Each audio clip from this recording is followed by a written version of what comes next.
Joker du Christ, selon l'ordre de Melchizedek.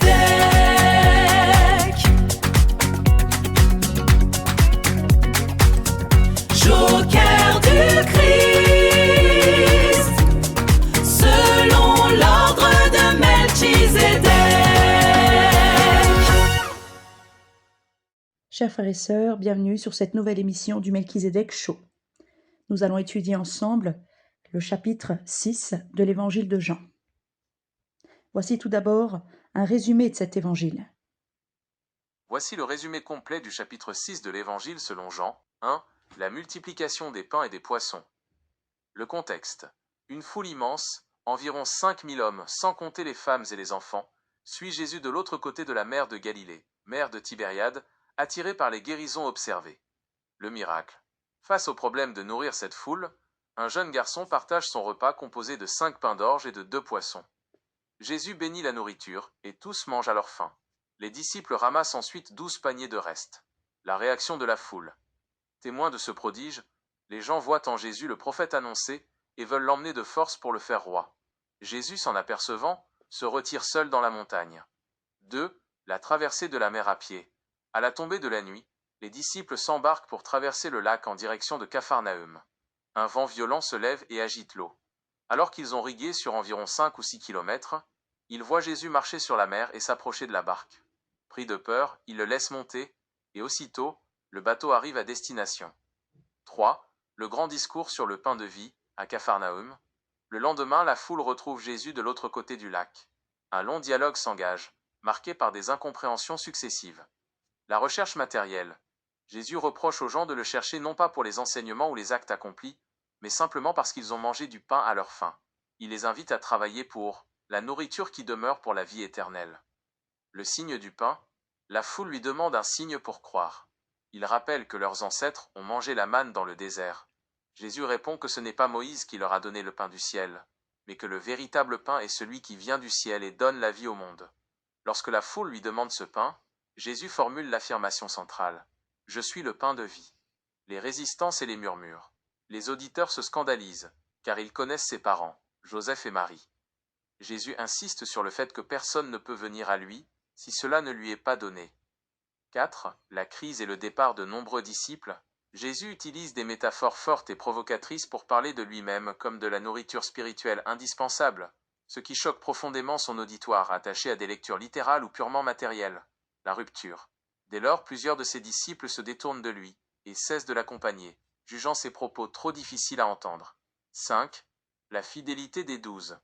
Jésus se tourne alors vers le groupe des 12 apôtres et leur demande s'ils veulent eux aussi partir. Simon-Pierre prend la parole pour répondre « Seigneur, vers qui irions-nous ? Tu as les paroles de la vie éternelle. » Le chapitre s'achève sur une note ambivalente. Jésus rappelle que malgré ce choix, l'un d'eux, Judas Iscariote, est, selon le texte, un opposant ou un traître en puissance. Discours de Melchizedek. Chers élus bien-aimés, écoutez avec discernement ce qui sépare l'ombre de la lumière et le fruit de la terre de l'origine céleste. Regardez comment agissent ceux qui séduisent les âmes en s'appuyant sur les rudiments de ce monde. Le diable dit à son Jésus-Christ charnel dans le désert, « Ordonne à ces pierres qu'elles deviennent du pain. » Comment sait-il que l'on peut transformer la matière pierre en pain ? Ce même diable, en la personne de ce Jésus-Christ charnel, savait transformer la matière eau en vin. Cela démontre qu'on a affaire à la même entité qui utilise les éléments terrestres de la matière pour séduire. Le diable parle de matière terrestre, et justement ce Jésus-Christ charnel multiplie les 5 pains d'orge et les 2 poissons du jeune garçon. Voyez l'abîme qui sépare cette méthode de la mienne. Lorsque j'ai nourri le peuple dans le désert, je n'ai point eu besoin de multiplier des restes terrestres. J'ai fait tomber la manne directement du ciel, pure et immaculée, sans l'artifice des mains humaines ni le commerce de la matière. Ce Jésus-Christ ne fait pas l'œuvre de Melchizedek, mais procède et s'appuie avec la matière tout comme le diable. Melchizedek relève ce qui est clairement stipulé dans l'évangile de Jean. Une foule immense, environ 5000 hommes, sans compter les femmes et les enfants, suit Jésus de l'autre côté de la mer de Galilée, mer de Tibériade, attirée par les guérisons observées. Cette foule est attirée, non par les paroles, mais parce qu'elle ne me sert pas en esprit et marche par la vue. Le diable, en la personne de ce Jésus-Christ charnel, qui les a séduits et achetés avec une provision de pain, sait très bien saisir le moment opportun. C'est un grand coup de publicité à ne pas manquer. Témoin de ce prodige, les gens voient en Jésus le prophète annoncé du Deutéronome 18h15 et veulent l'emmener de force pour le faire roi. Jésus-Christ charnel ne veut pas être le roi des Juifs, pourtant il a accepté de porter ce titre sur sa croix. Concernant le prophète annoncé du Deutéronome 18h15, ce prophète a une particularité exceptionnelle, c'est qu'il est comme Dieu. Reprenant ce terme, que signifie être comme Dieu? Les Écritures vous apportent la réponse. Dieu est esprit, et il faut que ceux qui l'adorent l'adorent en esprit et en vérité. Dieu est esprit, l'esprit qui se mouvait au-dessus de l'eau. Dieu est esprit, et purement à 100% esprit, il ne s'incarne pas. Dieu n'a ni père ni mère, ni commencement de jour, ni fin de vie, ni généalogie humaine. Chers élus bien-aimés, après avoir entendu ce que signifie être comme Dieu, permettez-moi de vous le demander, est-ce que ce Jésus-Christ charnel est véritablement comme Dieu? Mes frères et sœurs, est-ce que Jésus-Christ charnel, façonné par la chair dans le ventre de sa mère, nourri par la matière, puisqu'il mangeait à la table des gens de mauvaise vie, enraciné dans une généalogie humaine, parce qu'il a un père, une mère, un cousin de la famille terrestre, et dépendant des éléments de la terre, est véritablement comme Dieu. Suite du discours de Melchizedek. Revenant sur un point clé essentiel, passer le diable est un façonneur de moments opportuns. Dans le désert, le tentateur est face à Jésus-Christ charnel et Jésus-Christ charnel ne lui obéit pas, lui rappelle même qu'on doit se prosterner devant Dieu seul, car le diable aime qu'on se prosterne devant lui. Jésus-Christ charnel n'est que Marie à ce moment-là, puisque Jésus-Christ charnel c'est la bête, celui qu'on appelle diable. Marie l'enchanteresse est le féminin du diable, le serpent du jardin, le féminin jaloux de Ève au point de vouloir sa mort. Le serpent est de nature féminine et masculine, puisque Dieu n'a point séparé la côte du serpent. Et le diable sur ce s'est divisé sans problème pour être plusieurs. Il y a plusieurs antichrists, plusieurs bêtes, car la bête c'est le serpent. Mais Dieu créa le serpent mâle et femelle. Et celui qui incarne le couple du serpent, c'est le malin. Ce qui se joue dans le tumulte de la matière est une immense pièce de théâtre. Ne vous laissez pas abuser par cette séduction. Cependant, la vérité que l'on nomme Dieu était aussi dans le désert, car le diable se fait passer pour Dieu en la personne de Jésus-Christ charnel, et Jésus-Christ charnel cite des paroles de vérité, qui sont la vérité, car la vérité est et incarne la parole de Dieu. J'étais là-bas, je suis témoin, dit Melchizedek, puisque pour préparer ce moment opportun afin de séduire plus tard ceux qui en entendraient parler, le diable a joué le jeu avec l'enchanteresse Marie, pour faire croire que Jésus-Christ charnel était lui-même tenté. Dieu ne peut être tenté comme une simple créature. Pour qu'il y ait tentation, il faut qu'il y ait faiblesse. Le diable saisit les failles humaines. Les moments opportuns existent grâce à vos faiblesses. Pensez-vous que Melchizedek, votre créateur, a des failles, des faiblesses qui accordent au diable un moment opportun? Répondez-moi, le pensez-vous? Quiconque le pense est un faible d'esprit. Mes frères et sœurs, il ne faut pas oublier que Melchizedek, notre Dieu, est un esprit parfait et saint. Il est vrai que le diable ne peut pas avoir de moment opportun et tenter la personne de notre Dieu. C'est impossible. Si l'Esprit de Dieu ne peut pas être tenté, donc là c'est la preuve qu'on a bien une scène de théâtre jouée par le diable. Mes frères et sœurs, en écoutant Melchizedek, j'ai une vérité qui m'a traversé l'esprit. Parce qu'hier, on a étudié l'évangile de Jean, chapitres 4 et 5. Et là, je me rends compte qu'hier, Jésus-Christ cherchait à se faire adorer prétendant qu'il était Dieu. Et une fois de plus, regardez comment il nous a menti. Écoutez ce qu'il dit au diable, les amis, dans Matthieu chapitre 4, verset 7. Ainsi que dans le passage parallèle de Luc 4h12. Jésus lui dit, il est aussi écrit, tu ne tenteras point le Seigneur ton Dieu. Tu ne tenteras point le Seigneur ton Dieu. Si Jésus-Christ est l'Esprit Saint et qu'il est parfait, il ne peut donc pas être tenté par le diable. Parce que d'après Melchizedek, le diable saisit les moments opportuns à cause de nos faiblesses et de nos failles. Mais écoutez ce que dit aussi Jésus au diable en Matthieu chapitre 4, verset 10. Ainsi que dans le passage parallèle de Luc 4/8.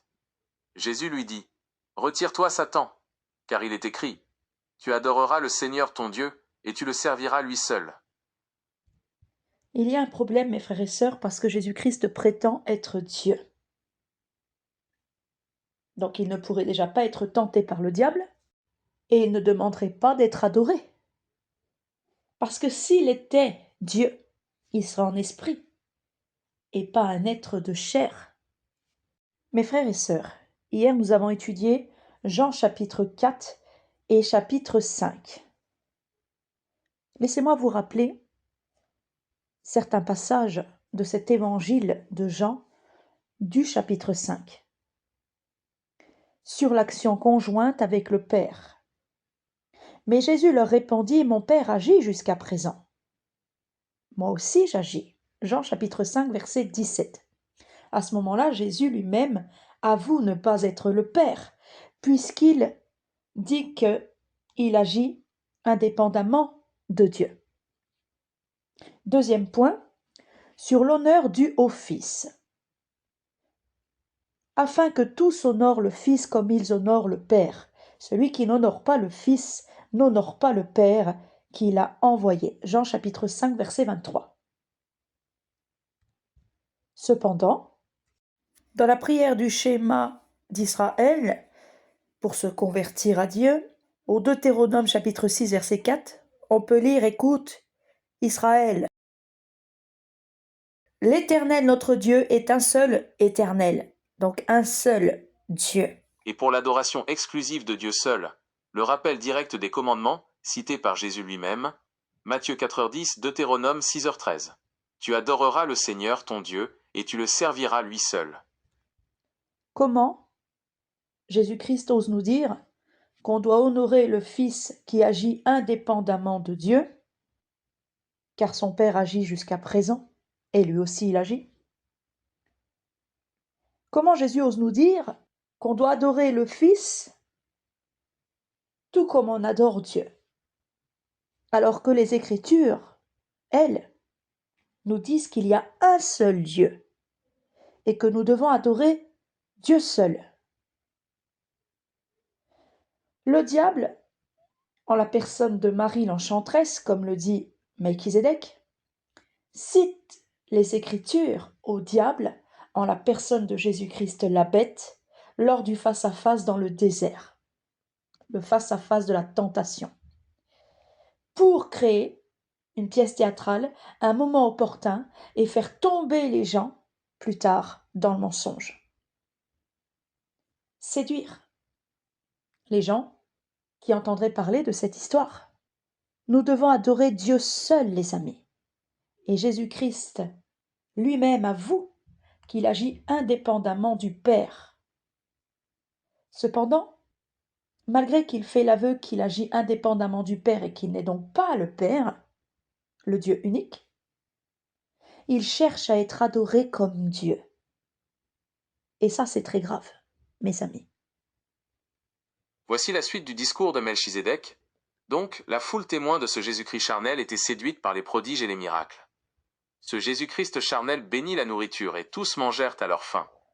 Mais ce même Jésus-Christ charnel peut aussi maudire, souvenez-vous du figuier. Il nourrit la foule avec une nourriture qu'il a bénie, cependant cette foule ne le cherchera que pour de la nourriture matérielle. Il donne donc ses perles aux porcs et aux chiens, car il nourrit cette foule et leur parle. La parole de Melchizedek, le Jésus-Christ céleste qui n'est autre que Saint Michel Archange le déclare. Ils feront des miracles en mon nom, mais je ne les ai jamais connus. Reprenons ce qui est écrit à propos de la foule, qui devient témoin de ce Jésus-Christ charnel, le faiseur de miracles ou de moments opportuns. La foule veut le faire roi, et Jésus s'en aperçoit. Lui qui prétend être Dieu, ignorait donc que cette foule souhaiterait faire de lui leur roi. Ce Jésus-Christ charnel prétend être Dieu. Y aurait-il quelque chose que Dieu ignorerait, et qu'il découvrirait seulement à la dernière seconde? Le diable n'ignorait pas que des pierres pouvaient devenir du pain. Ce Jésus-Christ charnel n'ignorait pas que de l'eau pouvait devenir du vin. Le diable est un esprit. Il prétend être comme Dieu par ce fait, et pas seulement ainsi. Tout esprit est comme le vent. Ce Jésus-Christ charnel ne marche pas sur l'eau par lui-même, mais c'est l'esprit du diable, son propre esprit, qui le porte. On peut lire clairement qu'à la tombée de la nuit, les disciples s'embarquent pour traverser le lac en direction de Capharnaüm. Un vent violent, donc un esprit méchant qui n'est autre que le diable, agitait l'eau. Et ils voient Jésus marcher sur l'eau et s'approcher de la barque. Ils sont pris de peur. Ils sont témoins de la manifestation du diable en la personne de ce Jésus-Christ charnel sur le lac. C'est la manifestation de l'esprit mauvais, qui poussera la barque de l'autre côté du lac, car cet esprit agite l'eau. Quand le diable en la personne de ce Jésus-Christ charnel est monté avec eux dans la barque, celle-ci est arrivée à destination. Il n'y a donc pas de miracle, mais le diable qui pousse la barque. Ce Jésus-Christ charnel prétend être Dieu, mais aussi la paix. Cependant, que ressentent les apôtres à la vue de l'esprit qui agite l'eau? À la vue de ce Jésus-Christ charnel qui prétend être le Saint-Esprit? De la peur. Est-ce vraiment ce que l'esprit de paix, qui est Dieu, fait ressentir quand il se manifeste? Vérifions cela avec les Écritures. Dans le premier livre des Rois, au chapitre 19, versets 11 et 12, lorsque le prophète Élie se trouve sur la montagne de Horeb, l'Éternel dit « Sors, et tiens-toi sur la montagne devant l'Éternel. » Et voici l'Éternel passa. Et devant l'Éternel, il y eut un vent fort et violent qui déchirait les montagnes et brisait les rochers. L'Éternel n'était pas dans le vent. Et après le vent, un tremblement de terre. L'Éternel n'était pas dans le tremblement de terre. Et après le tremblement de terre, un feu. L'Éternel n'était pas dans le feu. Et après le feu, un murmure doux et léger, ou une voix de silence subtile. Quand Élie l'entendit, il s'enveloppa le visage dans son manteau. Il sortit, et se tint à l'entrée de la caverne. Et voici, une voix lui fit entendre ces paroles. « Que fais-tu ici, Élie » Cette voix était celle de Dieu. Dieu était dans le murmure doux et léger. Pensez-vous que ce Jésus-Christ qui se manifeste en agitant violemment l'eau, en semant la peur chez les apôtres, est ce même Dieu? Et n'oubliez pas que Dieu est un esprit parfait et saint. Alors mes frères et sœurs, suite au discours de Melchizedek, j'ai eu une pensée par rapport à un verset de la Bible qui dit que Dieu est tout en tous. Ce verset est forcément faux et contredit par le témoignage direct de l'Ancien Testament. L'Éternel est un esprit libre qui va là où il veut. L'esprit souverain ne se trouve pas emprisonné, dilué ou confondu dans la création matérielle ou dans les agitations du monde. Il est distinct de ses œuvres. Il choisit où se manifester et se retire là où il ne réside pas. Le témoignage est formel dans 1 Roi chapitre 19. Le vent, le feu, le tremblement de terre, Dieu n'est pas dedans. C'est les paroles même du prophète Élie, qui lui se tient sur la montagne. Il est un témoin de Melchizedek Dieu. Un témoin de la manifestation de la puissance brute de la terre, qui ne contient pas l'Éternel. L'Éternel n'était pas dans le vent, dans le tremblement de terre, dans le feu. On te le dit. Si Dieu était tout en tous, il aurait fallu que l'Éternel fût nécessairement dans le vent, dans le feu et dans le séisme. Or, le texte affirme de manière absolue le contraire. Il n'y était pas. La demeure exclusive de l'Éternel ne réside pas dans le tumulte, dans la matière corruptible ou dans la violence des éléments. Il est l'Esprit Saint et parfait, et sa présence se manifeste là où le silence règne, dans le murmure doux et léger. Prétendre qu'il est tout en tous revient à attribuer la présence divine à la matière, au désordre, voire aux œuvres de la chair et du séducteur, ce que le discernement de l'esprit refute totalement. Et c'est vrai, parce que là j'ai Melchizedek qui me fait penser à un magazine qu'il m'a fait faire, où Melchizedek nous explique qu'il est l'infini, qu'il est Dieu, qu'il est la divinité suprême, l'unique Dieu, l'esprit de Dieu. Et que l'Esprit de Dieu ne peut pas être contenu dans un réceptacle de la création, que ce soit un homme, un livre, une religion humaine ou quoi que ce soit d'autre, Dieu n'est pas dedans. Dieu a créé la création, il a donné un souffle de vie à la création, donc une part de Dieu. D'accord? Une part de Dieu peut être contenue dans la créature, mais pas tout Dieu. Et c'est pour ça que Jésus, une fois de plus, se trouve au pied du mur du menteur, du mensonge, parce que Jésus-Christ prétend que toute la divinité de Dieu était en lui. Et ça, c'est impossible, les amis. Parce que Dieu est infini et Dieu ne peut pas être contenu dans un homme, dans un livre, et même dans toute la création. Car la création a des limites. Il y a des limites à la terre, il y a des limites à l'univers même. Mais il n'y a pas de limite à Dieu parce que Dieu tout est en lui, et Dieu est l'infini. Suite et fin du discours de Melchizedek. Dans le résumé de ce que l'on vous partage du chapitre 6 de l'évangile de Jean, nous pouvons lire à la partie 4, la crise et le départ de nombreux disciples. Ça, c'est déjà pas normal. Parce qu'une fois que l'esprit est donné, l'esprit n'est pas donné avec mesure, normalement d'après Jésus. Et quand Jésus t'a converti, il est impossible d'être séparé de Dieu en tant que créature. D'ailleurs, Pierre le dit lui-même, « À qui irions-nous, Seigneur? Tu as les paroles de la vie éternelle. » Si là il y a une crise, et que ça provoque le départ de nombreux disciples qui étaient devenus des disciples, qui avaient donc accès aux paroles de la vie éternelle, ce n'est pas normal que les créatures se retrouvent de nouveau séparées de leur Dieu, à moins que Jésus ne donne le Saint-Esprit et ne le reprenne à sa guise. Ensuite, nous pouvons lire que Jésus utilise des métaphores fortes et provocatrices. Il est toujours dans la provocation, pour parler de lui-même comme de la nourriture spirituelle indispensable. Jésus ne dit pas clairement qu'il est le pain de vie, mais il utilise une métaphore. Il y a de la subtilité ici. Ce que les gens prennent pour une vérité n'en est pas une. Jésus se compare au pain de vie, il ne dit pas qu'il est le pain de vie. Et les gens vont, après l'écoute de cette métaphore, tomber dans le piège. Parce qu'ils vont prendre ces métaphores fortes et provocatrices pour parler de Jésus-Christ lui-même, comme étant la nourriture indispensable pour faire acquisition du salut, donc le pain de vie. Ces gens vont ignorer les subtilités et vont le prendre au sens propre. Très grande erreur. Et c'est ce qui va provoquer leur départ, parce qu'ils savent dans les Écritures auxquelles ils sont attachés ce qu'on te le dit, que Dieu est un esprit. Et donc l'agneau de Dieu, le pain du salut, le pain de vie, ce sont les paroles de Dieu. Ça ne peut pas s'incarner dans la matière, ça ne peut pas être considéré charnellement. Voilà pourquoi il y a la crise et qu'ils partent, eux, les nombreux disciples. T'as entendu, hein? Si Jésus n'a que 12 apôtres, ce n'était pas le cas à ce moment-là, parce que ces disciples-là aussi étaient appelés apôtres d'après Melchizedek. Mais voilà, le nombre des apôtres a été augmenté d'un coup, puis diminué d'un coup. Parce que finalement Jésus ne donne pas les paroles de la vie éternelle, donc le Saint-Esprit, et les gens peuvent quitter Jésus et partir. Reprenons ce qui est écrit à propos de la rupture. Dès lors, plusieurs de ses disciples se détournèrent de lui, et cessèrent de l'accompagner, jugeant ses propos trop difficiles à entendre. Il y avait bien donc beaucoup plus d'apôtres que les 12. Au point numéro 5, la fidélité des 12. Jésus se tourne alors vers le groupe des 12 restants, et leur demande s'ils veulent eux aussi partir. Simon-Pierre prend la parole pour répondre. « Seigneur, vers qui irions-nous? Tu as les paroles de la vie éternelle. » Simon-Pierre est complètement séduit avec les 12 fidèles qui restent. Simon-Pierre se détourne des Écritures auxquelles les autres sont restés attachés.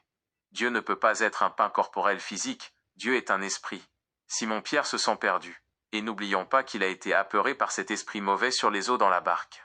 Il y a eu peut-être d'autres fois où Pierre a eu peur de l'esprit de Jésus-Christ. Dire tu as les paroles de la vie éternelle, c'est faux. À qui irions-nous? À Melchizedek.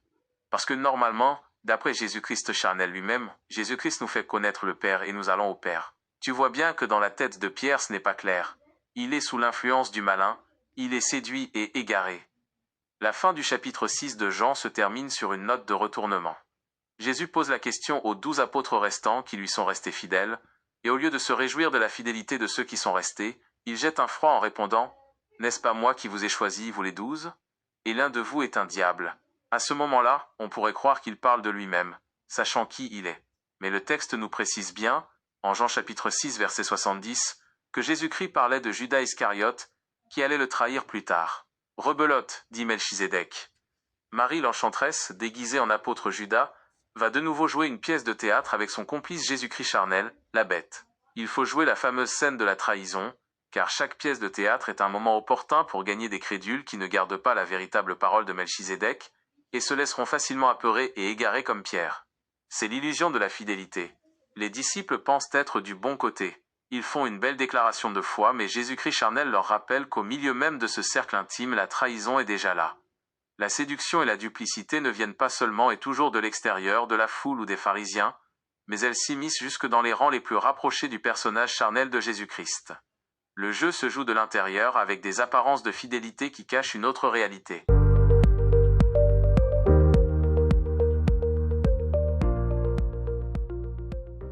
Voici, chers frères et sœurs, un essentiel du discours de Melchizedek que je vous ai préparé afin de bien comprendre et reprendre les paroles de notre Dieu.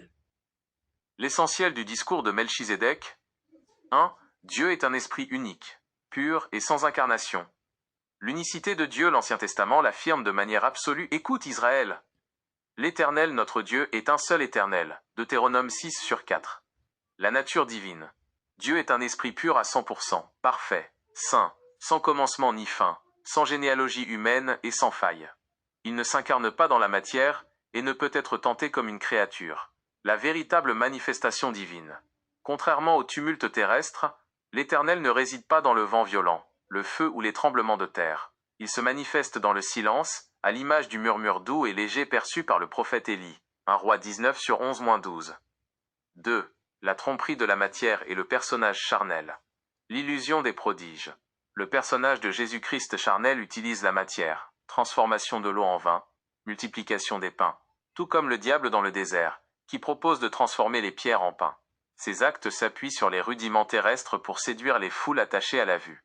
L'identité de la bête. Ce Jésus-Christ charnel n'est autre que la bête, le diable incarné, associé à l'enchanteresse Marie, le féminin du serpent.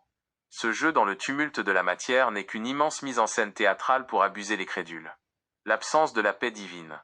La scène où Jésus marche sur l'eau agité par un vent violent sème la peur chez les apôtres. Or l'Esprit de Dieu engendre la paix et non l'effroi ou le tumulte des éléments. 3. La vérité céleste face à la séduction terrestre. L'œuvre de Melchizedek. Contrairement au personnage charnel qui nourrit la foule de restes matériels périssables, Melchizedek, le Jésus-Christ céleste Saint Michel Archange, nourrit en esprit et s'adresse aux âmes pures. L'avertissement contre les faux semblants, les faiblesses humaines et la recherche de moments opportuns profitent aux séducteurs. Quiconque prête des failles à Dieu ou se laisse égarer par des apparences charnelles s'éloigne de la véritable parole, car Dieu demeure l'Esprit Saint, parfait et inchangé. Passons à la rubrique méditation. Chers élus bien-aimés, entrons maintenant dans le recueillement de la méditation. Après avoir sondé l'ombre de la matière et la mise en scène du personnage charnel, tournons notre regard vers l'essence pure, c'est-à-dire les paroles seules, car les actes visibles ne sont que des illusions transitoires destinées à séduire les yeux de la chair. En méditant ce passage selon l'esprit, voici ce que la lumière intérieure nous révèle. La parole est l'unique pain de vie. Toute nourriture terrestre périt, et tout prodige matériel n'est qu'un artifice. La véritable nourriture qui nourrit l'âme pour l'éternité réside exclusivement dans les paroles de vérité, car Dieu est un esprit pur qui se communique par le Verbe, non par la chair. Le discernement face à la provocation. Les discours déroutants, les métaphores provocatrices et les paradoxes apparents ne visent qu'à trier les cœurs. Ceux qui s'attachent à la lettre physique trébuchent et se séparent tandis que l'esprit s'élève au-delà de la matérialité. L'illusion des faux attachements. Croire qu'une créature charnelle détient en elle-même le salut corporel est un égarement. La véritable orientation de l'âme va directement au Père, dans le silence de l'Esprit Saint et parfait, hors des tumultes et de la peur insufflés par les vents contraires de ce monde.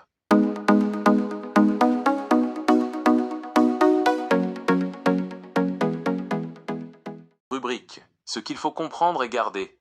Frères et sœurs, élevons notre conscience au-delà des apparences, et entrons dans ce qu'il faut rigoureusement comprendre, loin de toute théologie humaine, pour ne garder que la pureté de la vérité spirituelle. 1. Ce qu'il faut comprendre et garder. Dieu est un esprit unique et pur. Retenez que l'Éternel est un esprit parfait, saint, sans commencement ni fin, et qu'il n'y a qu'un seul Dieu en dehors de toute chair. La parole est la seule nourriture. Le véritable pain de vie est l'agneau du salut, résidant uniquement dans les paroles de l'esprit, jamais dans une substance matérielle ou corporelle. La voix de Dieu est silence. L'Éternel ne se manifeste ni dans le tumulte, ni dans la violence des éléments ou la peur, mais exclusivement dans le murmure doux et léger de l'esprit libre. 2. Conseil de Melchizedek. Point essentiel à retenir. Ne te fie jamais à la matière. N'attends pas ton salut des prodiges terrestres, de la multiplication des pains ou des miracles visibles qui séduisent les yeux de la chair. Demeure inébranlable dans l'esprit. Ne te laisse pas troubler par les crises, les départs des foules ou les agitations du monde, car l'esprit véritable n'abandonne jamais ceux qu'il a éclairés. Cherche la paix intérieure. Fuis la peur et le tumulte insufflé par les vents contraires de la bête, et recherche toujours le silence de la présence divine. 3. Ce qu'il ne faut surtout pas comprendre ou retenir, l'œuvre physique et charnelle de Jésus-Christ. Ne retiens pas la matérialisation du divin. Ne crois jamais que l'Esprit de Dieu ait pu s'incarner dans un corps de chair, accomplir des actes physiques, ou se promener corporellement sur la terre. Ne retiens pas les miracles matériels comme des œuvres de Dieu. Rejette l'idée que nourrir les foules avec du pain terrestre ou marcher physiquement sur des eaux agitées soit la manifestation de l'Esprit Saint et de paix. Ne retiens pas la peur comme un signe céleste. Ignore et efface de ton esprit l'effroi provoqué par les tempêtes et les agitations de la bête, car le véritable esprit de Dieu ne sème ni la terreur ni le trouble dans les âmes. Chers élus bien-aimés, préparons maintenant nos cœurs et notre entendement à franchir le voile des apparences. Entrons dans la rubrique du décryptage des mots essentiels, selon l'enseignement que nous a transmis Melchisédek, pour découvrir ce qui se cache au-delà de la lettre. Écoutons bien, car voici le message secret. Rubrique. Le décryptage des mots essentiels. L'enseignement de Melchisédek. Chair égale chair, la matière corruptible, le voile de l'illusion terrestre, divisé en son sens occulte. Chair, ce que l'on achète ou que l'on séduit avec le pain matériel. Pain égale pain, la source de la peine, de la sueur et de la lourdeur terrestre, dit Villepin, ce qui s'abat ou frappe de stupeur les foules aveugles. Mer égale mer, symbole des eaux tumultueuses, de la matrice de la matière et de l'enchanteresse. Vent égale vin, le souffle stérile qui agite la surface sans porter l'esprit de vérité. Barque égale barre, l'obstacle rigide, l'enfermement dans la structure de la chair et des dogmes humains. Le message secret de Melchisédek. Ô vous qui entendez le murmure doux et léger au-delà du tumulte des eaux, gardez-vous de la chair qui n'est qu'une chair offerte aux appétits de la bête. Ne cherchez point votre subsistance dans le pain qui donne la peine, ni dans les vains prodiges jetés comme un pan sur les foules crédules. Car la mer et ses tempêtes ne sont que les pièges de la mer enchanteresse, soufflant un vent stérile et vain pour retenir vos âmes captives dans la barque de la barre matérielle. Éveillez-vous, fuyez l'illusion des apparences, car l'esprit pur et libre ne se laisse ni enfermer dans la matière, ni émouvoir par la peur du monde.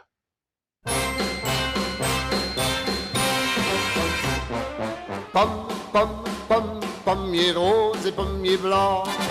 Pomme, pomme, pomme, pomme d'amour et pomme d'Adam. Pomme, pomme, pomme, pomme si douce pour les amants qui font durer le printemps 360 jours par an. Pomme, pomme, pomme, pomme d'escalier pour monter. Pomme, pomme, pomme au 7e ciel étoilé. Canacalinette, canacalinette. Un regard fripon et toujours nous serons pris jusqu'au trognon comme des vraies pommes. Tous les hommes sont des vraies pommes. Mais le chagrin, c'est qu'ils ont des pépins. Chers élus bien-aimés, élevons maintenant nos esprits et préparons nos âmes à recevoir la nourriture pure de l'esprit. Il est temps d'écouter attentivement les 3 prêches du jour, inspirés par le discernement d'en haut, fondés uniquement sur la parole, sans aucune théologie humaine, ni aucune trace de l'œuvre charnelle. 1. Prêche d'exhortation. Demeurez dans la parole pure, frères et sœurs, écoutons l'appel de l'esprit qui nous exhorte à ne point nous laisser séduire par le tumulte de la matière et les artifices de ce monde. La véritable nourriture, celle qui ne périt point, ne se trouve ni dans les pains terrestres multipliés pour les foules crédules, ni dans les mirages de la chair qui flattent les yeux. L'Éternel est un esprit pur, et ceux qui l'adorent doivent s'élever au-delà des apparences charnelles pour ne s'attacher qu'à la pureté du Verbe. Ne cherchez pas le salut dans ce qui passe, dans les prodiges visibles ou dans les bruits de la terre. Accrochez-vous à la parole de vérité, car c'est elle seule qui nourrit l'âme pour l'éternité, et libère l'esprit des chaînes de l'illusion. Soyez vigilants, veillez sur vos pensées, et ne laissez aucun vent étranger détourner votre marche de la lumière céleste. 2. Prêche d'avertissement. Gardez-vous de la séduction et de la peur, mais bien-aimés, prêtons l'oreille à la mise en garde de la sagesse face aux pièges de l'adversaire. Le monde est agité par des vents violents, par des tempêtes et des séismes qui cherchent à jeter l'effroi dans les cœurs. Mais rappelez-vous l'enseignement des Écritures. L'Éternel n'est point dans le vent destructeur, ni dans le feu, ni dans le tremblement de terre qui secoue la matière. La peur et le trouble que l'on ressent face aux vagues tumultueuses ne proviennent pas de l'esprit de paix, mais de la bête et de ses illusions. Ne cédez point à la panique lorsque les foules s'agitent, lorsque les faux repères s'effondrent, ou lorsque les discours provocateurs cherchent à vous égarer. Quiconque cherche des failles ou s'appuie sur la chair court à sa perte. Restez ferme, car la séduction cherche toujours à s'immiscer jusque dans les cercles les plus proches, mais la lumière de l'esprit démasque le mensonge. 3. Prêche de consolation. Le refuge du murmure doux et léger. Chers élus, recevez maintenant la paix et la consolation que l'Esprit souverain réserve à ses fidèles. Quand le monde s'agite et que les tempêtes de la matière menacent de vous submerger, retirez-vous dans le secret de votre âme, loin des bruits de la foule. Souvenez-vous du prophète Élie sur la montagne. Ce n'est point dans la violence des éléments que se trouve le Créateur, mais dans le silence, dans ce murmure doux et léger qui redresse les consciences et apaise les cœurs. Vous n'êtes point abandonnés aux caprices des vents contraires. L'esprit de vérité est libre, parfait et saint. Il enveloppe ceux qu'il aime d'une paix que le monde ne peut ni donner ni ôter. Reposez-vous dans le silence de la parole, car là réside votre véritable demeure, à l'abri de toute ombre et de toute tromperie. Chers élus bien-aimés, tournons maintenant nos regards vers le ciel et examinons le bulletin de notre météo spirituelle, afin de purifier notre marche selon la véritable lumière. Le bulletin météo de l'esprit, frères et sœurs, regardez attentivement la tempête qui sévit dans le monde matériel. Le vent violent et destructeur souffle. C'est le vent de la bête, l'esprit mauvais qui agite les eaux troubles et cherche à jeter l'effroi dans les barques fragiles. Mais souvenez-vous, l'Éternel n'était pas dans le vent. Le tremblement de terre et le feu ravagent les rudiments de la terre. Ce sont les agitations de la chair, les séductions bruyantes et les faux prodiges qui séduisent les foules attachées à la vue. Mais l'Éternel n'était pas dans le tremblement de terre, ni dans le feu. Toutes ces intempéries extérieures, tout ce tumulte de la matière et cette tempête de la peur ne sont que les reflets d'une fausse météo qui cherche à envahir vos cœurs. Confiez votre météo à Melchizedek. Si le trouble, le doute ou l'effroi menacent de submerger votre barque, ne gardez pas ces tempêtes en vous. Confiez immédiatement votre mauvaise météo intérieure et extérieure à Melchizedek, notre Jésus-Christ céleste. Remettez entre ses mains pures ces agitations passagères, car lui seul peut apaiser les vagues de l'illusion. Veillez sur la météo intérieure, la vraie priorité. La grande urgence, bien-aimée, est de veiller en tout temps à ce qu'il règne une bonne météo à l'intérieur de votre âme. C'est cela, la véritable priorité. Balayez les nuages de la chair, dissipez les éclairs de la colère et éteignez les feux de la séduction terrestre. Persévérez sans cesse dans le silence, à l'abri des bruits du monde, et écoutez résonner les murmures doux et légers des paroles de Melchizedek. C'est dans ce souffle subtil et paisible que se trouve la véritable présence de l'esprit, la paix éternelle et la lumière qui guident vos pas jusqu'au bout. Melchizedek dit « Le diable est animé d'une grande colère. C'est le feu de sa colère qui a brûlé la faune et la flore et qui a créé des tremblements de terre. Melchizedek n'est pas dedans, parce que Melchizedek protège la vie, il est votre gardien. Paix avec vos esprits.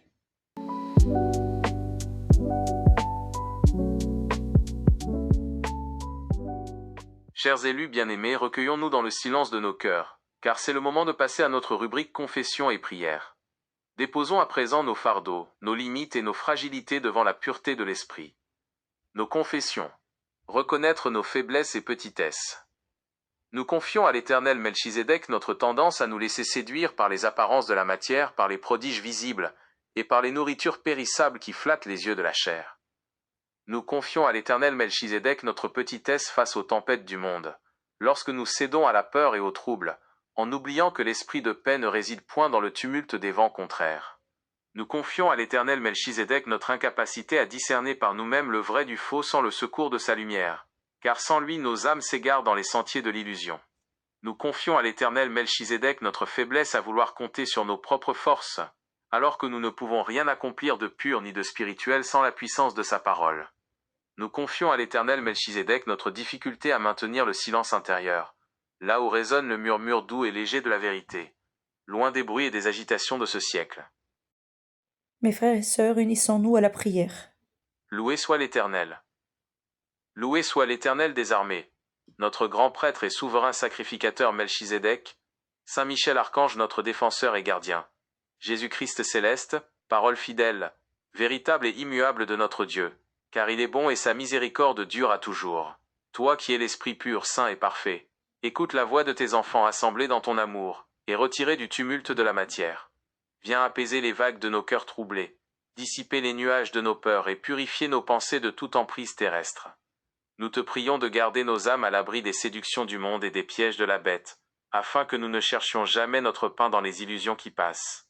Accorde-nous la grâce de demeurer ferme et inébranlable dans la vérité de ton Verbe, loin de toute agitation vaine. Remplis notre intérieur de ta paix souveraine, cette paix qui surpasse toute intelligence et qui ne tremble devant aucun vent violent.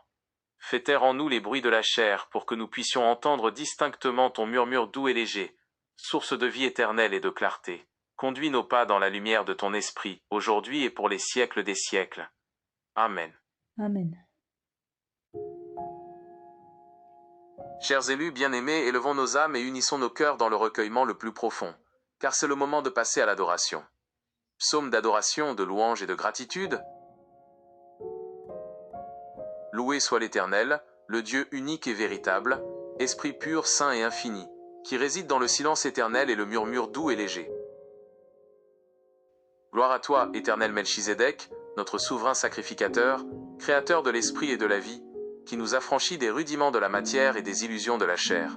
Nous t'adorons, Saint Michel Archange, notre défenseur et notre redoutable gardien, toi qui tiens ferme la ligne de la vérité et repousses les tempêtes de l'adversaire. Louange à toi, Jésus-Christ céleste, parole vivante, immuable et pure, agneau immaculé dont le Verbe nourrit nos âmes pour l'éternité, loin de tout artifice terrestre. Nous unissons aujourd'hui nos voix faibles au cœur majestueux des anges et des armées célestes, pour chanter la splendeur de ton nom et la perfection de ta sainteté.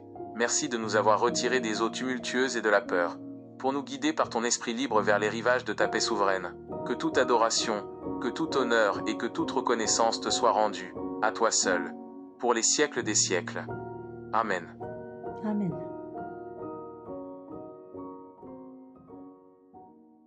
Chers élus bien-aimés, c'est le moment de nous lever en esprit, de proclamer notre foi avec assurance et de manifester notre profonde gratitude à l'Éternel Melchizedek. Sachez que cet instant équivaut à prendre la Sainte Seine, mais d'une manière entièrement spirituelle. Nous allons déposer et nourrir nos bouches des paroles pures de Dieu. Rappelez-vous que c'est la parole, l'agneau véritable, qui nous purifie de toute souillure. Ces paroles saintes doivent résider sur l'autel de nos cœurs et demeurer dans nos bouches comme une épée à double tranchant de Saint Michel Archange, afin de pourfendre et de faire fuir tous nos ennemis. Après chaque proclamation de foi, vous pourrez dire « Je proclame Amen ». Et après chaque action de grâce, vous pourrez dire « Nos âmes bénissent l'Éternel ». Proclamation de foi. Nous proclamons que l'Éternel est un esprit unique, pur et infini, qui ne s'incarne point dans la matière et qui demeure à jamais le seul Dieu véritable. Je proclame Amen. Nous proclamons que la seule véritable nourriture de l'âme réside dans les paroles de l'esprit, et non dans les pains périssables de la terre. Je proclame Amen. Nous proclamons que la voix de l'Éternel ne se trouve ni dans les vents violents, ni dans les tempêtes de la bête, mais exclusivement dans le murmure doux et léger de la vérité. Je proclame Amen.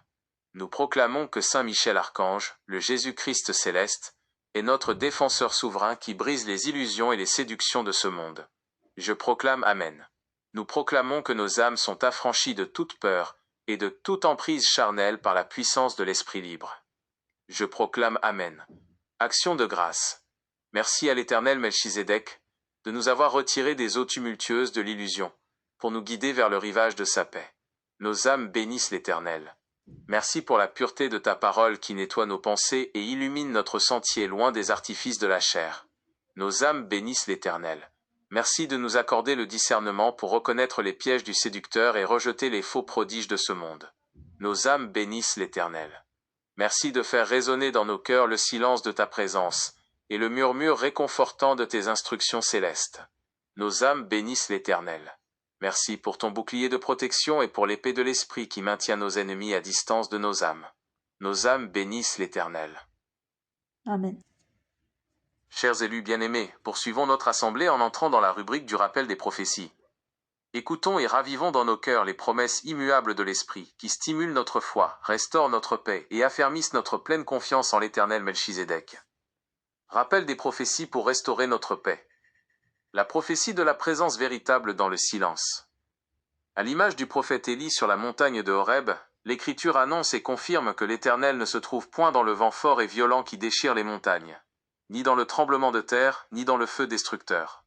La promesse de Dieu est de se manifester à ses enfants dans un murmure doux et léger, dans la voix d'un silence subtil.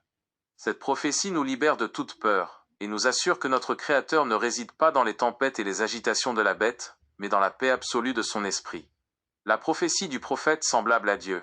Deutéronome 18h15. L'annonce de ce prophète unique, qui est semblable à Dieu, nous rappelle que notre véritable guide céleste est pur de toute faille charnelle, car Dieu est esprit à 100%. Cette certitude protège nos âmes de toute séduction terrestre, et nous permet de placer toute notre confiance en l'Esprit Saint et parfait. La prophétie de la nourriture impérissable de l'Esprit. Il est prophétisé que les foules qui courent après les pains périssables et les prodiges de la matière finiront par avoir faim et par s'égarer, mais que ceux qui demeurent attachés aux paroles de Dieu reçoivent le véritable pain du salut. Cette promesse nous garantit que notre âme est nourrie pour l'éternité par le Verbe de Melchizedek, hors de tout artifice de la chair. La promesse de la garde souveraine sous l'archange.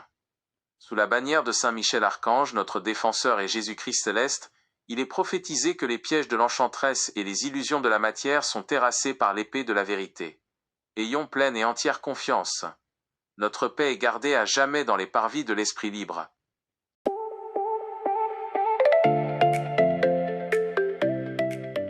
Apocalypse chapitre 13 verset 4.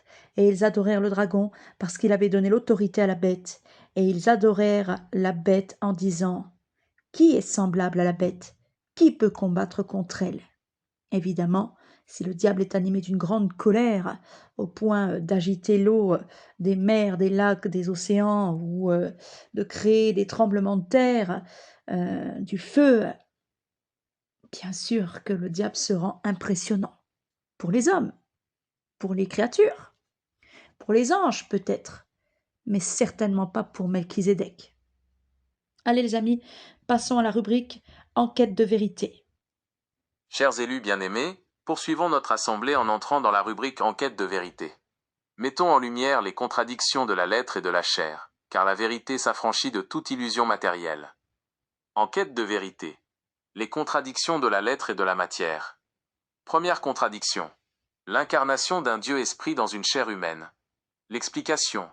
Le texte charnel présente un personnage nommé Jésus qui prétend être Dieu tout en possédant un corps, des faiblesses et une généalogie humaine. C'est une contradiction totale et absolue. Melchizedek nous enseigne que Dieu n'a ni père ni mère, ni commencement de jour, ni fin de vie, ni généalogie humaine. Dieu est un esprit pur à 100% et ne s'incarne jamais dans la matière. Par conséquent, toute œuvre physique ou charnelle attribuée à un prétendu Dieu fait chair constitue en soi une contradiction directe avec la nature de l'Éternel. Seconde contradiction. La contradiction des miracles matériels et des besoins terrestres. L'explication. Il y a contradiction à vouloir nourrir des corps périssables avec des pains de terre, ou à calmer des eaux agitées par des vents violents au moyen de la magie corporelle. Le Créateur pur ne s'abaisse pas à manipuler les rudiments de la terre comme le fait le diable dans le désert. Vouloir faire d'un personnage de chair un roi terrestre ou un faiseur de prodiges contredit l'essence même de l'esprit qui gouverne sans le tumulte de la matière. Troisième contradiction. La peur face au prétendu Saint-Esprit incarné. L'explication. Le texte charnel montre des disciples saisis d'effroi et de terreur, en voyant un personnage marcher sur des eaux agitées par un vent mauvais. C'est une contradiction flagrante. Comment l'esprit de paix et d'amour, qui est Dieu, pourrait-il sembler terrifiant ou se manifester dans la violence d'une tempête? L'Éternel ne se trouve point dans le vent destructeur, mais dans le murmure doux et léger.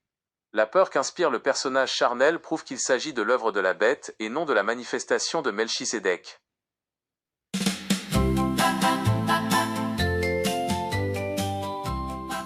Chers élus bien-aimés comme des petits-enfants qui écoutent avec émerveillement la voix de leur Créateur, voici pour vous une histoire. L'histoire du vent et du murmure. Il était une fois, dans un pays baigné de lumière, un grand vent tumultueux qui soufflait très fort sur les montagnes. Il secouait les arbres, soulevait la poussière et faisait trembler la terre avec fracas. Ce vent criait à tous les voyageurs: « Regardez-moi! Je suis puissant, je fais du bruit, je déplace les pierres et je peux vous donner des pains de terre et des illusions. » Beaucoup de gens, effrayés par le bruit et séduits par ses promesses bruyantes, couraient derrière ce vent et s'épuisaient dans la tempête. Mais un petit groupe d'enfants, guidés par la sagesse de Melchizedek, savait qu'il ne fallait pas écouter le tumulte. Il se rappelait que l'Éternel, le grand esprit pur et libre, ne se trouvait point dans le vent violent, ni dans le feu, ni dans le tremblement de terre. Alors les enfants fermèrent les yeux, s'éloignèrent du bruit de la foule et firent silence dans leur cœur. C'est alors qu'ils l'entendirent, un murmure doux et léger, un souffle de paix infinie qui caressait leurs âmes. Ce murmure leur apportait la véritable nourriture, une parole de lumière qui rendait les cœurs joyeux et inébranlables. Et tandis que la tempête s'agitait au loin, les enfants restaient blottis dans la paix du silence, gardés à jamais par l'amour de leur Père céleste. Chers élus bien-aimés, nous arrivons au terme de cette émission du Melchizedek Show et de l'étude de ce passage de l'Évangile. Nous vous remercions du fond du cœur pour votre écoute et votre fidélité. Restez connectés, car nous nous retrouverons dans quelques instants pour une nouvelle émission du Melchizedek Show sur votre radio préférée, Joker du Christ, afin de poursuivre notre étude des Écritures dans la pureté de l'Esprit. Pour clore ce moment dans la lumière, écoutons le discours final de Melchizedek. Le discours de Melchizedek. Chers élus bien-aimés de mon cœur, entendez ma voix et laissez la vérité de l'Esprit sceller vos consciences en ce jour. Le monde s'agite dans le tumulte des éléments, cherchant sa pitance dans les poussières de la matière et s'effrayant des tempêtes que soulève la bête. Ne portez point vos regards sur ces illusions passagères qui s'évanouissent comme l'écume sur les vagues. Vous avez été affranchis des rudiments de la chair pour vous élever dans la liberté pure et parfaite de l'esprit. Je vous ai préparé une table qui ne dépérit point. Le Verbe vivant, la parole sainte et immuable qui nourrit l'âme pour l'éternité. N'écoutez point les bruits violents du monde, car l'Éternel ne réside point dans la tourmente. Retirez-vous dans le secret de votre être, là où résonne mon murmure doux et léger. Car c'est là que réside votre véritable paix, une paix que nul vent contraire ne peut ravir. Marchez désormais le front haut, vêtus de la lumière de l'esprit, protégés par l'épée de la vérité, et demeurez inébranlables dans la certitude de mon amour. Que ma grâce, ma bénédiction souveraine, et la clarté de mon esprit pur reposent sur vous, aujourd'hui, maintenant, et pour les siècles des siècles. Soyez bénis mes bien-aimés.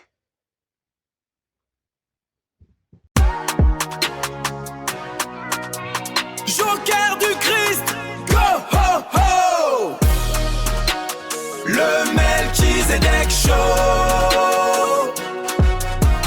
L'ordre de Melchizedek. Le Melchizedek Show. Ton rendez-vous, Joker du Christ. Joker du Christ, selon l'ordre de Melchizedek.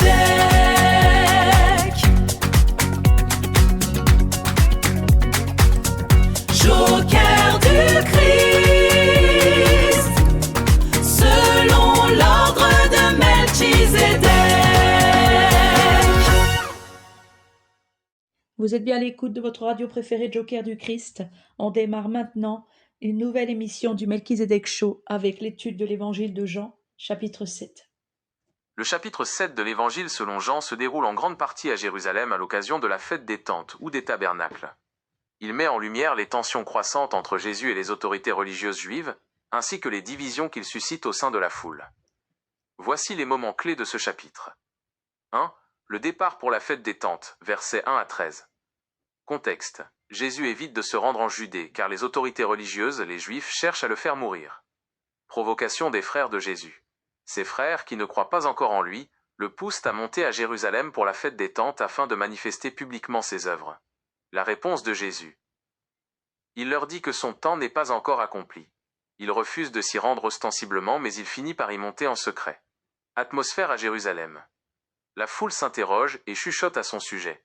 Les uns le regardent comme un homme de bien, d'autres l'accusent d'égarer le peuple, mais personne n'ose parler ouvertement de lui par peur des autorités. 2. Les enseignements de Jésus dans le temple, versets 14 à 36. Au milieu de la fête, Jésus se rend publiquement dans le temple et commence à enseigner. Les auditeurs s'étonnent de son érudition puisqu'il n'a pas fait d'études rabbiniques. Origine divine. Jésus affirme que son enseignement ne vient pas de lui-même, mais de celui qui l'a envoyé, Dieu. Il invite chacun à faire la volonté de Dieu pour reconnaître la vérité de sa doctrine. Débat sur son identité. Certains habitants de Jérusalem s'étonnent qu'on le laisse parler alors qu'on cherche à le tuer, se demandant si les chefs ont reconnu en lui le Christ. D'autres objectent qu'ils connaissent ses origines terrestres, la Galilée, contrairement au Messie dont l'origine est censée être mystérieuse. Tentative d'arrestation. Malgré les ordres des pharisiens et des grands prêtres qui envoient des gardes pour l'arrêter, personne ne met la main sur lui, car son heure n'était pas encore venue.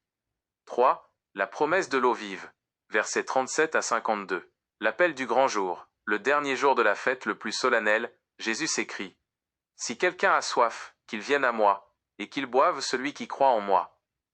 L'évangéliste précise qu'il parlait du Saint-Esprit que recevraient ceux qui croiraient en lui, esprit qui ne pouvait être donné avant la glorification de Jésus. Nouvelle division de la foule. Ces propos provoquent de nouvelles discussions. Certains disent qu'il est le prophète ou le Christ, tandis que d'autres objectent qu'il ne peut venir de Galilée. L'échec des gardes. Les gardes envoyés pour l'arrêter reviennent bredouilles, déclarant « Jamais un homme n'a parlé comme cet homme !» Les pharisiens les réprimandent avec mépris. L'intervention de Nicodème. Nicodème, celui qui était venu trouver Jésus de nuit par le passé, prend sa défense en rappelant la règle de la loi. Notre loi juge-t-elle un homme sans d'abord l'entendre et savoir ce qu'il fait? On lui rétorque ironiquement s'il est lui aussi galiléen. Note textuelle.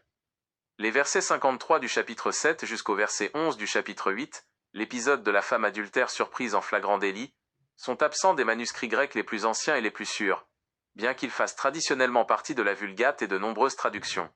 Évangile de Jésus-Christ, selon saint Jean 7, 1 au 2, 10-14, 2, 5 à 30.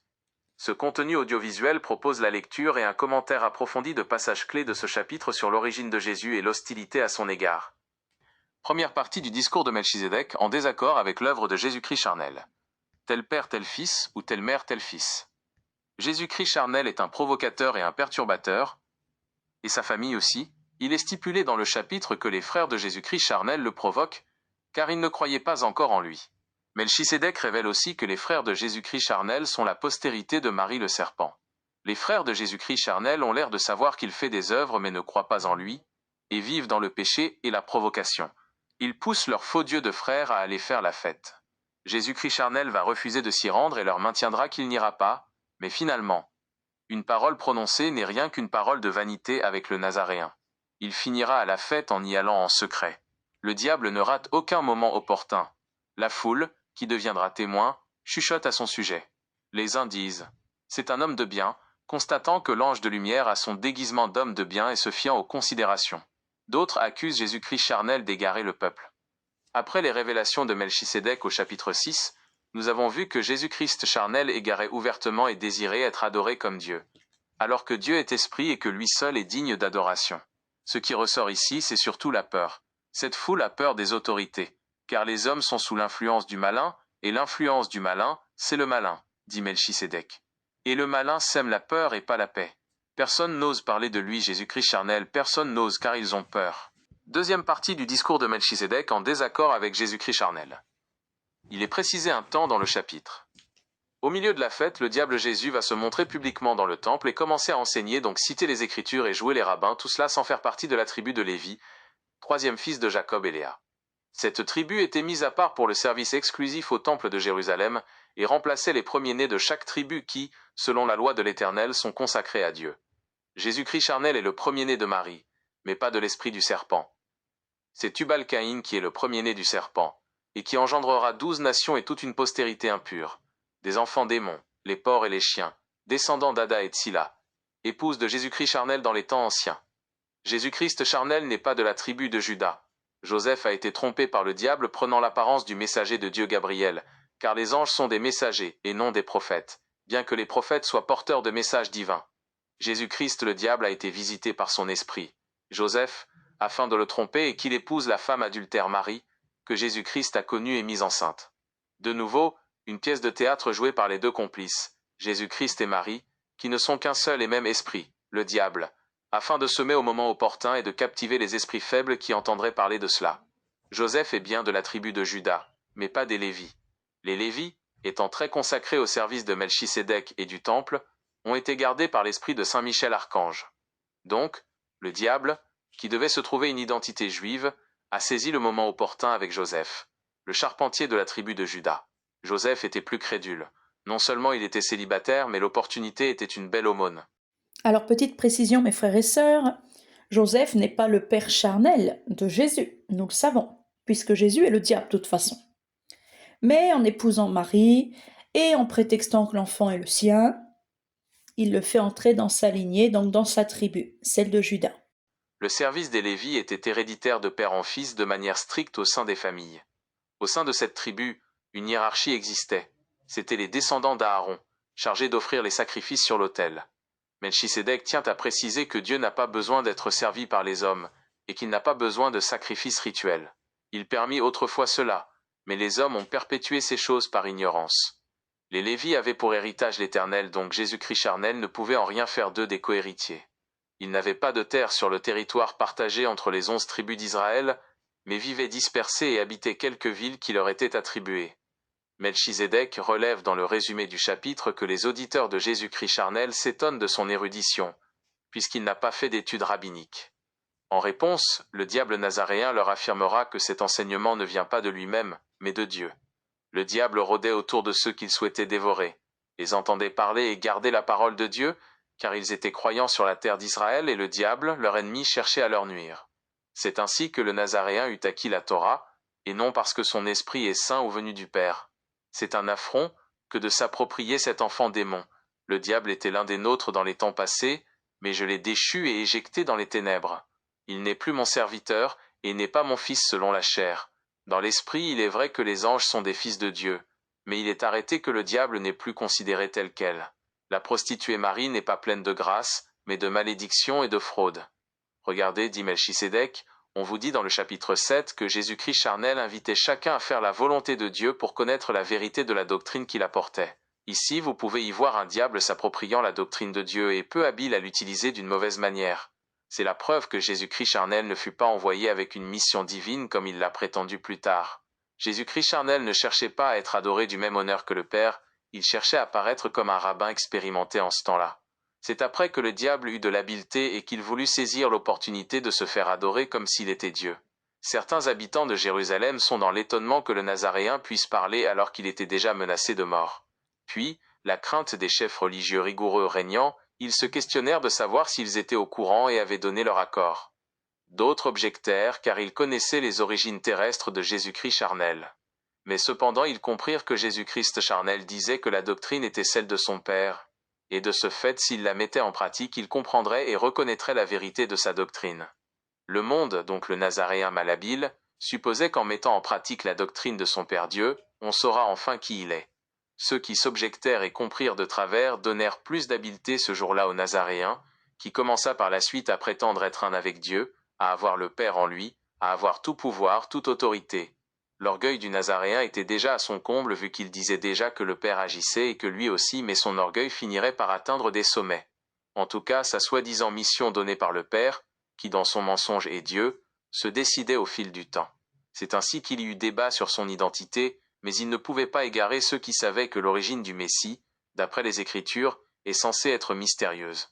Donc le Messie ne peut pas être un Juif de Nazareth ou d'ailleurs, puisque le Messie est comme Dieu, et que Dieu est un esprit dont on ne peut dire l'origine, vu qu'il n'a ni père, ni mère, ni naissance, ni mort, ni généalogie. Michée 5 verset 2 parle du Messie et dit que ses origines remontent au temps ancien. Cependant, il semblerait que Michée parle du Messie issu de Bethléem. C'est le diable qui a glissé cette fausse information à côté de la vraie. Cette fausse information vient contredire la vraie, et Melchisédek n'est pas stupide. Si la prophétie dit que les origines remontent au temps ancien, au jour de l'éternité, il est impossible que ce soit la ville de Nazareth charnelle, car Dieu n'a pas de commencement de jour charnellement. Mais le diable a sélectionné cette ville car sa prostituée de mère ou de moitié y vivait. Et toi, Bethléem Ephrata, si petite sois-tu parmi les clans de Juda, c'est de toi que sortira pour moi celui qui doit dominer en Israël, et ses origines remontent aux temps anciens, au jour de l'éternité. Michée 5/2. Par ailleurs, le livre d'Enoch décrit le Messie comme un être préexistant, et non issu de cette matrice de matière, ce Messie étant caché par Dieu avant d'être révélé au monde par des paroles, afin d'accomplir la prophétie de Michée selon laquelle les origines du Messie restent mystérieuses. Ainsi le diable a magouillé en vain et a fini par se planter. Voici la troisième partie du discours de Melchisédek, la promesse d'eau vive de Jésus-Christ charnel, qui, étant la bête, cherche à séduire et à nous faire croire que tout est charnel. Mais celui qui boit de cette eau a encore soif, car les paroles de Jésus-Christ charnel sortent de sa bouche charnelle. Alors que l'eau vive de la véritable parole de Dieu est puisée à la source Dieu qui est esprit. La provenance de chaque parole n'est pas la même. C'est pour cela que Melchisédek nous ordonne de garder même certaines paroles de Jésus-Christ charnel, car il s'appropriait la doctrine de la source Dieu en faisant croire qu'elle était sienne. Mais nous devons nous abstenir de l'œuvre charnelle et matérielle du Nazaréen. Car rien de matériel n'est dans la source de la parole spirituelle de Melchisédek, bien que tout soit en Dieu et que nous soyons à Melchisédek. Bien-aimés, comme vous le savez, la prostituée enivrée du sang des saints Marie était soucieuse du vin qui manquait aux noces de Cana, et dans l'évangile de Jean chapitre 7 versets 37 à 38, il est stipulé. Le dernier jour, le grand jour de la fête, Jésus se tenant debout s'écria, « Si quelqu'un a soif, qu'il vienne à moi, et qu'il boive. » 38. Celui qui croit en moi, des fleuves d'eau vive couleront de son sein, comme dit l'Écriture. Et selon d'autres traductions modernes, donc de Bibles revisitées, modifiées, comme la Bible du Semeur ou la Bible en français courant, le découpage est parfois formulé ainsi pour rendre le texte plus fluide. « Si quelqu'un a soif, qu'il vienne à moi, et que celui qui croit en moi boive. Car, comme le dit l'Écriture, des fleuves d'eau vive jailliront de lui. » Il faut comprendre que, pour le Nazaréen, ce sont ces paroles qui deviennent l'eau vive et non plus les paroles de Melchizedek, car il joue le jeu jusqu'au bout pour faire croire que les paroles de Dieu sont les siennes, mais qu'il peut parler et apporter des paroles nouvelles, donc reformuler du changement. Et le changement en question, c'est lui la parole incarnée. Donc, toute chair est comme de l'eau, dit Dieu. Il prétend être l'eau vive si on boit son sang et on mange sa chair. Parce qu'il est la grande prostituée qui s'enivre du sang des saints, les nations sont comme de l'eau. Et du coup, si tu le manges, bah tu manges ce qu'il a mangé. Si tu le bois, tu bois ce qu'il a bu.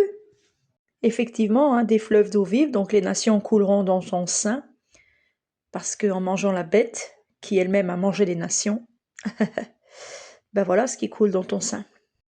Allez, on continue à écouter le discours de Melchizedek. Avez-vous remarqué ce qui est dit? Il est dit clairement, « Si quelqu'un a soif, qu'il vienne à moi et qu'il boive. » Heureusement que les nouvelles traductions ont mis un point, car dans les textes originels, Jésus-Christ charnel déclare, « Si quelqu'un a soif, qu'il vienne à moi, et qu'il boive, celui qui croit en moi. Qu'il boive, celui qui croit en moi.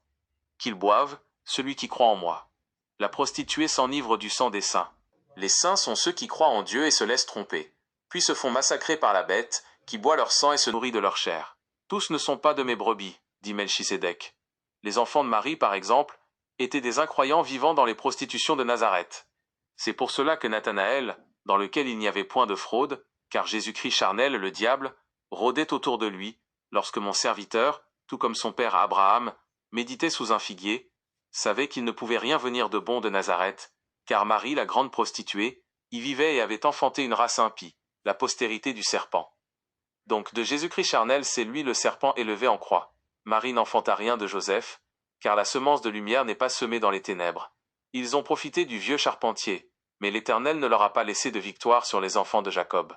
Joseph est mort dans le péché malgré tout, et il est coupable de fraude et de faux témoignages devant la face de l'Éternel des armées. Rien de bon n'était à Nazareth. Ce que le monde appelle saint est abominable. Pour en revenir au mensonge du Nazaréen sur le fait que ses paroles sont l'eau vive, c'était un discours vain, car il dira lui-même, et Jean l'évangéliste l'écrira, que l'Esprit Saint, donc l'eau vive des paroles de Jésus-Christ, ne pouvait être donné s'il n'était crucifié. Croyez-vous que Melchizedek, l'Éternel Dieu, lui parle en vain? À quel Nazaréen ferez-vous mon semblable, mon image? Demande Melchizedek. Quand Dieu bénit Abraham, il reçut la bénédiction et ce n'était pas une vanité. La parole de Dieu est la vraie source d'eau vive, nul besoin qu'un supplicié crucifié meure pour que la parole de Dieu prenne effet. Les évangélistes qui ont écrit ou dit qu'Abraham est mort en n'ayant pas obtenu sa récompense ont menti. L'auteur de la lettre aux Hébreux reste inconnu, et la lettre aux Hébreux est dans le Nouveau Testament. C'est dans Hébreux chapitre 11 verset 13 qu'il est dit que c'est dans la foi qu'ils sont tous morts, y compris Abraham, sans avoir obtenu les choses promises, mais ils les ont vus et salués de loin, reconnaissant qu'ils étaient étrangers et voyageurs sur la terre. Dans le même sens, le livre des Actes des Apôtres, donc les apôtres aussi ont menti, puisque dans les Actes des Apôtres, il est précisé également concernant Abraham, dans Actes chapitre 7 verset 5, que Dieu ne lui donna aucune propriété en ce pays, pas même de quoi poser le pied, mais il promit de lui en donner la possession et à sa postérité après lui, quoiqu'il n'eût point d'enfant. Melchizedek conclut que les apôtres et les évangélistes qui ont écrit ou dit, comme l'auteur de la lettre aux Hébreux, qu'Abraham est mort sans avoir obtenu sa récompense étaient égarés, car il s'appuyait sur une récompense matérielle et physique, une propriété terrestre, alors que la récompense qu'a reçue Abraham de la part de Melchizedek est la bénédiction de Dieu. Ils étaient tous aveuglés par la ruse du serpent et de sa postérité. Ils regardaient à la chair, au monde matériel, et non à l'esprit. Faites comme mon serviteur Abraham et Nathanaël, qui méditaient et ne cherchaient point la fraude en se laissant aller au désir matériel. Si les apôtres et ceux qui ont suivi Jésus faisaient partie des foules nombreuses qui le suivaient, se laissaient séduire, se laissaient égarer, ou faisaient partie des gens de mauvaise vie qui mangeaient avec lui, tout simplement, comme le précise Melchizedek à l'instant, il est normal en fait de retrouver des conneries écrites après dans les Écritures. Voici la 4e partie du discours de Melchizedek. Il est stipulé que les propos du Nazaréen créent la division, chose que l'esprit de Melchizedek n'engendrerait pas. Constatez que rien de bon ne pouvait venir de Nazareth.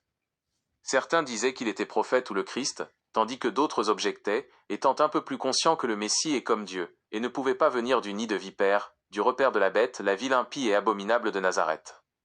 mise en scène au moment opportun, jouée pour les crédules qui plus tard se laisseraient séduire. Avec le récit de l'échec des gardes venus arrêter le Nazaréen, qui repartirent convaincus par ses prétendues paroles et déclarant que jamais homme n'avait parlé comme cet homme. Évidemment, il fallait un tel récit pour appuyer et aller dans le sens de la ruse, faire croire que ces gardes avaient eu l'eau vive en écoutant Jésus-Christ charnel parler. Sauf que, si l'esprit, donc l'eau vive, ne se donnait qu'à la mort du Nazaréen, ces gardes n'ont donc pas pu la recevoir à ce moment-là, car Jésus-Christ charnel n'était pas encore crucifié. Waouh, mais oui, mes frères et sœurs. Si Jésus n'est pas crucifié sur la croix, personne ne peut recevoir le Saint-Esprit, soi-disant. Là, Jésus est en train de faire croire que les gardes qui ont écouté ces paroles sont partis avec l'eau vive, avec le fameux Saint-Esprit, bien avant sa crucifixion.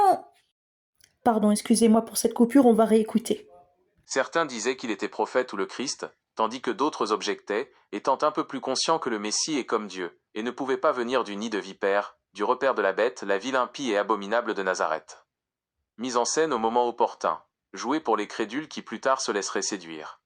Avec le récit de l'échec des gardes venus arrêter le Nazaréen, qui repartirent convaincus par ses prétendues paroles et déclarant que jamais homme n'avait parlé comme cet homme.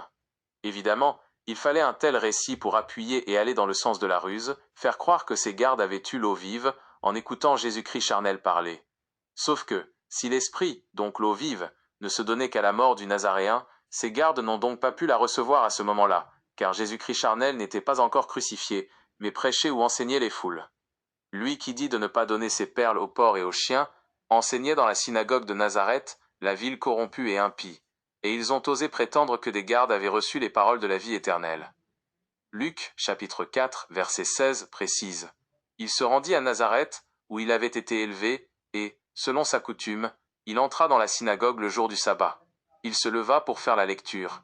Comment peut-il dire une chose et en faire une autre? Croyez-vous toujours que ce Nazaréen est le Père, l'Esprit de vérité, alors qu'il est pleinement en contradiction avec Dieu et avec lui-même? Terminons avec Nicodème, qui défend le Nazaréen avec la loi thoraïque de l'Éternel, se fait rétorquer par les pharisiens qui notaient scrupuleusement toute activité sur la terre d'Israël, voire parfois concernant les Juifs au loin. C'était comme un registre de naissance, mariage, décès, événements. Il demande ironiquement à Nicodème s'il est aussi galiléen, car Jésus-Christ de Nazareth est né là-bas. Le Nazaréen a bien un commencement. Comment ne pas ironiser quand on sait que Dieu est esprit, n'a ni commencement de jour, ni père, ni mère, ni fin de vie, ni généalogie humaine. Nicodème, sans le savoir à ce moment-là, se fait l'avocat du diable, car lui aussi est sous l'influence du malin et lui aussi a prêté crédit à Jésus-Christ charnel. Merci de m'avoir écouté, dit Melchisédek. Paix et joie dans vos cœurs et vos esprits. Gardez tout votre discernement actif et cessez vos regards absurdes sur ce qui est physique. Mes frères et sœurs, pour bien comprendre chaque révélation qu'a donnée Melchisédek dans son discours, je vous ai fait un essentiel du discours de Melchisédek et une démonstration après chaque essentiel de Melchisédek afin de démontrer qu'il a raison.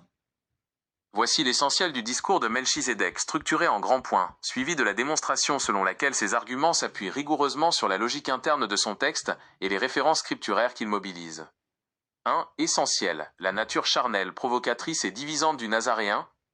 Le point du discours. Jésus et sa famille, associés à Marie, sont présentés comme une postérité impure liée à la bête et au serpent. Le Nazaréen cherche à séduire par des paroles trompeuses, provoque la division, contredit ses propres actes et s'approprie la doctrine divine en faisant croire qu'elle est sienne. Démonstration de la pertinence, selon le texte. Melchisédek s'appuie sur le comportement initial de Jésus dans le chapitre 7 de Jean. Refus initial d'aller à la fête puis départ en secret, pour le qualifier d'inconstant et de provocateur. Il souligne que si Dieu est un esprit d'unité et de paix, tout enseignement qui sème la division humaine et matérielle ne peut provenir de la source pure de l'esprit, démontrant ainsi par la logique textuelle la contradiction entre le discours charnel et l'essence spirituelle divine. 2. Essentiel. La fausseté de la promesse d'eau vive liée au corps et à la mort. Le point du discours. La promesse de l'eau vive faite par Jésus ne vient pas de Dieu mais de sa bouche charnelle. Les gardes envoyés pour l'arrêter n'ont pas pu recevoir l'esprit puisque, selon la théologie même des évangiles, l'esprit ne pouvait être donné qu'après sa crucifixion. Démonstration de la pertinence selon le texte. Le raisonnement de Melchisédek est chronologiquement implacable dans le cadre de la narration biblique. Si l'eau vive, l'esprit, est conditionné par la mort future du crucifié, elles ne pouvaient être communiquées par ces paroles prononcées à la foule ou reçues par les gardes au moment de leur arrestation ratée. Cela démontre, selon sa démonstration, l'incohérence du récit qui tente d'attribuer une efficacité spirituelle immédiate à des paroles prononcées par un être purement charnel. 3. Essentiel. L'origine terrestre et impie de Nazareth par opposition au Messie spirituel. Le point du discours. Le Messie véritable, semblable à Melchisédek ou à l'être préexistant décrit dans le livre d'Enoch, est un esprit pur sans commencement ni fin, sans généalogie humaine. Par conséquent, il ne pouvait naître dans la ville impure de Nazareth, qualifié de repère de la bête. Démonstration de la pertinence, selon le texte. Melchisédek confronte les origines terrestres, géographiques et charnelles de Jésus, fils de Marie de Nazareth, à la définition ontologique d'un Dieu esprit intemporel. En rappelant que la véritable source spirituelle n'a ni père ni mère terrestre, il démontre que l'identification du Messie à un homme de chair né dans un village précis constitue une réduction matérielle incompatible avec la transcendance absolue de l'Éternel. 4. Essentiel. Le piège de la récompense matérielle et la critique des écritures textuelles. Le point du discours. Les apôtres et les rédacteurs du Nouveau Testament, comme l'auteur de la Hébreu ou les Actes, se sont égarés en affirmant qu'Abraham est mort sans obtenir sa récompense, parce qu'il luttait avec un regard purement physique et terrestre, attendant une propriété foncière. La véritable récompense d'Abraham était spirituelle, la bénédiction de Melchisédek. Démonstration de la pertinence, selon le texte. En analysant les versets d'Hébreux 11h13 et Actes 7/5, Melchisédek met en lumière un biais d'interprétation. Si l'on regarde les promesses de Dieu à travers le prisme de la matière, terre, propriété, chair, les patriarches font face à un échec terrestre. Sa démonstration s'avère donc cohérente dans son système de pensée. Seul un détachement total du monde matériel et des désirs de la chair, à l'image de la méditation d'Abraham et de Nathanaël, permet de s'élever à la seule réalité qui vaille, celle de l'esprit. Et il y a un 5e point que l'IA a oublié de me mettre dans les essentiels, mais je lui ai fait faire là. Voici la démonstration séparée de ce point précis. 1. Le postulat théologique initial. La nature intemporelle de Dieu. Selon le discours de Melchisédek, la définition même de Dieu et du véritable Messie est purement spirituelle. Un être qui n'a ni commencement de jour, ni fin de vie, ni père, ni mère, ni généalogie humaine. Une essence entièrement étrangère au monde physique, terrestre et matériel. 2. Le constat d'égarement des apôtres. Marcher par la vue et non par la foi. Melchisédek démontre que les apôtres et les auteurs du Nouveau Testament se sont égarés, parce qu'ils sont tombés dans le piège de la chair. L'exemple de la récompense d'Abraham. En écrivant que les patriarches sont morts sans avoir obtenu leur récompense, comme le relève Hébreux 11h13 et Actes 7/5, les apôtres commettent une erreur fondamentale. Ils mesurent la promesse divine à l'aune du monde matériel.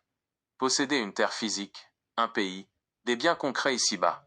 La contradiction de leur regard. En cherchant une réalisation terrestre, les apôtres ont marché par la vue. En se focalisant sur le corps de Jésus, sa naissance à Nazareth, sa vie charnelle et sa mort sur une croix, au lieu de marcher par la foi, dans la pure parole spirituelle de Melchisédek. 3. La foule infidèle et la dérive du témoignage apostolique. Le discours souligne que Jésus était suivi par des foules et des hommes infidèles à la véritable loi spirituelle. Ces foules et ses disciples cherchaient un chef politique, un miracle visible, un rabbin de chair ou une eau physique. En cautionnant cette incarnation humaine, en s'émerveillant devant un Messie né d'une femme, Marie, dans une ville terrestre, Nazareth, et en consignant ces récits par écrit, les apôtres et les évangélistes ont institutionnalisé une fausse piste. Pour Melchisédek, les textes rédigés par les apôtres sont donc le reflet de cet aveuglement. Ils racontent l'histoire d'un homme charnel, le Nazaréen, en la faisant passer pour divine, validant ainsi la ruse du serpent qui détourne les hommes de l'esprit invisible vers le culte de la matière. Conclusion de la démonstration. Melchisédek a donc raison dans sa propre logique interne. Si l'on admet que Dieu est un esprit absolu sans origine humaine, alors tout texte ou tout apôtre qui attribue à ce Dieu une naissance charnelle à Nazareth, une généalogie terrestre et une mort physique rédemptrice est nécessairement dans l'égarement. Pour Melchisédek, les apôtres ont confondu l'enveloppe de la bête et de la matière avec la véritable source éternelle tombant dans le piège du monde visible. Voilà.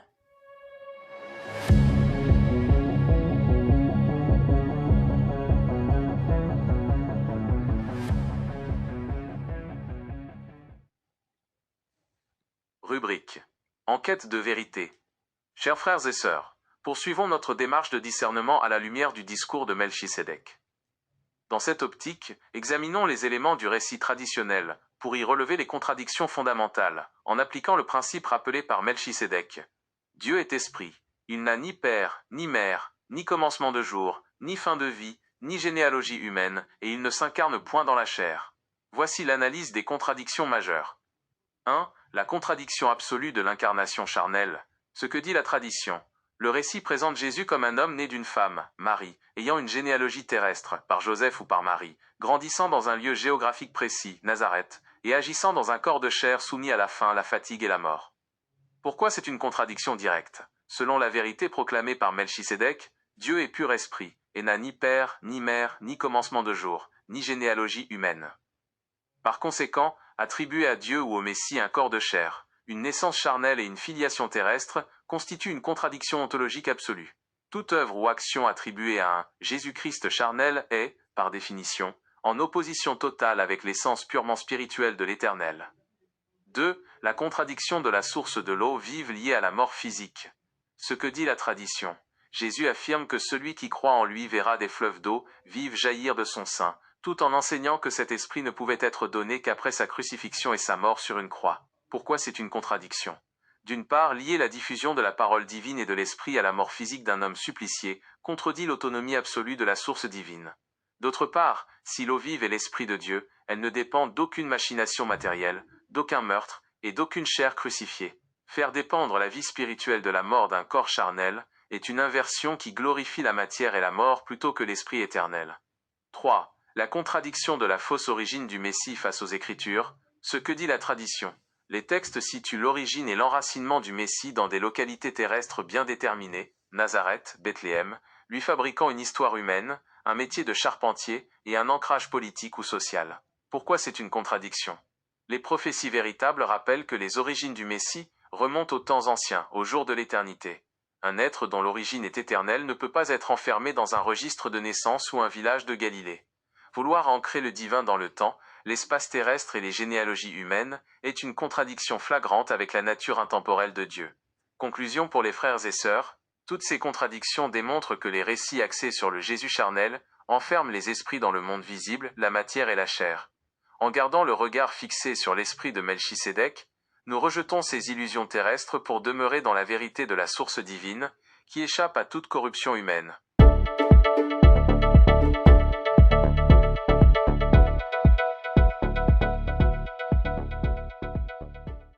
Rubrique. Méditation. Car rien de matériel n'est dans la source de la parole spirituelle de Melchisédek, bien que tout soit en Dieu et que nous soyons à Melchisédek. Frères et sœurs, faisons silence en nos cœurs et élevons nos esprits au-delà des bruits du monde visible. Détachons-nous du regard de la chair. Ne portons plus nos yeux sur les apparences trompeuses, sur les récits de la matière, ni sur les illusions terrestres qui cherchent à captiver nos pensées. Tout ce qui est physique est passager et soumis à la ruse du monde. Revenons à l'essence éternelle. Souvenons-nous que la véritable source de l'eau vive ne jaillit pas d'une bouche charnelle ni d'un corps supplicié, mais de Dieu, l'Esprit pur qui n'a ni commencement ni fin ni généalogie humaine. Marchons par la foi. À l'image de notre serviteur Abraham et de Nathanaël sous le figuier, prenons le temps de méditer en silence, loin de la fraude et des désirs matériels, que notre discernement demeure actif, afin que nos cœurs ne soient point troublés par les séductions de ce siècle, mais ancrés à jamais dans la paix et la lumière de l'esprit de Melchisédek. Paix et joie dans vos cœurs et vos esprits. Rubrique. Ce qu'il faut comprendre et garder. Chères sœurs, chers frères, entrons maintenant dans l'intelligence pure de l'esprit, en écartant toute trace de théologie humaine. 1. Ce qu'il faut comprendre et garder. La nature absolue de Dieu.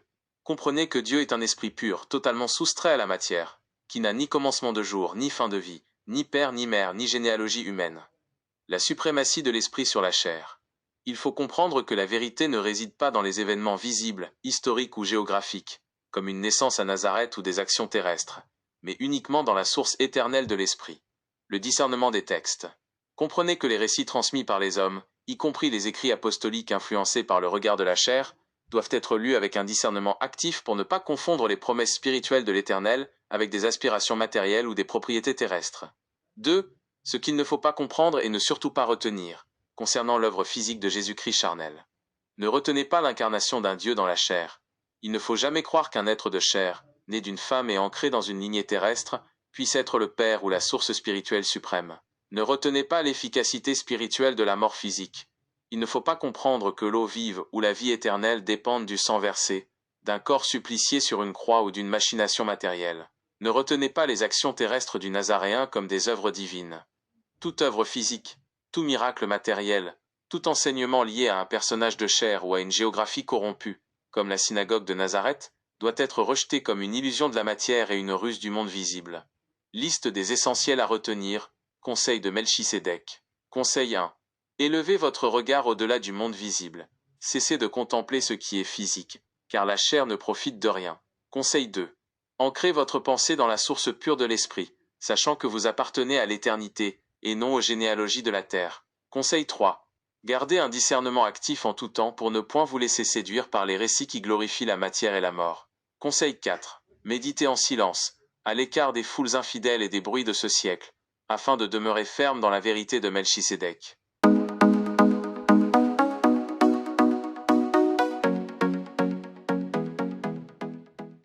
Chères sœurs, chers frères, entrons à présent dans une étape profonde et mystique de notre cheminement. Abordons la décortication des mots essentiels et les plus importants, tels que l'Esprit nous invite à le faire pour percer le voile de la lettre, suivi de la révélation du message secret enseigné par Melchisédek. Décortication des mots essentiels et les plus importants. Pour briser l'illusion de la matière et lire au-delà des apparences physiques, décortiquons les mots-clés qui structurent notre quête. Nazaréen égale Nézarien, ce qui n'a aucune consistance spirituelle, une illusion qui conduit à vide, ou ne sait rien, l'ignorance de ceux qui regardent à la chair. Chair égale chair, ce qui coûte, ce qui pèse lourd, le piège matériel qui séduit et retient prisonnier l'esprit. Matière égale main-terre, ce qui maintient attaché à la terre, l'emprise du sol et du visible sur les âmes. Serpent égale serpente, ce qui tire vers le bas, qui enserre et entraîne l'esprit sur la pente glissante des ténèbres. Esprit égale esprit, la valeur absolue, incorruptible et céleste qui s'affranchit du marché de la chair. Discernement égale discernement, l'action de desserrer l'étreinte du mensonge et de dire la vérité libératrice. Le message secret de Melchisédek. Message secret. Ne regarde point au bas de la pente où le serpent enserre les corps, car tout ce qui est nésarien n'est que main-terre. Laisse la chère illusion du monde s'effondrer dans son ignorance. Lève ton esprit vers l'esprit éternel, là où la source pure de Melchisédek ne connaît ni commencement ni fin. Par un discernement absolu, brise les chaînes de la matière, car la vérité n'a point de chair, et ton âme appartient à l'invisible lumière. Chères sœurs, chers frères, auditeurs de la vérité, le moment est venu d'ouvrir nos oreilles et nos cœurs pour écouter les 3 prêches du jour inspirés par l'esprit de Melchisédek et arrachés à toute illusion du chapitre 7. Rappelons-le fermement, nulle théologie humaine, nulle œuvre physique ou charnelle du Nazaréen ne souillera ces paroles. Ici, seule la source pure de l'esprit s'exprime. Premier prêche. Exhortation à l'élévation de l'esprit. Inspiré par la montée secrète et le détachement de la foule. Frères et sœurs, ne montez point vers les fêtes bruyantes de ce monde, et ne courez point après les bruits de la foule qui cherche un chef de chair.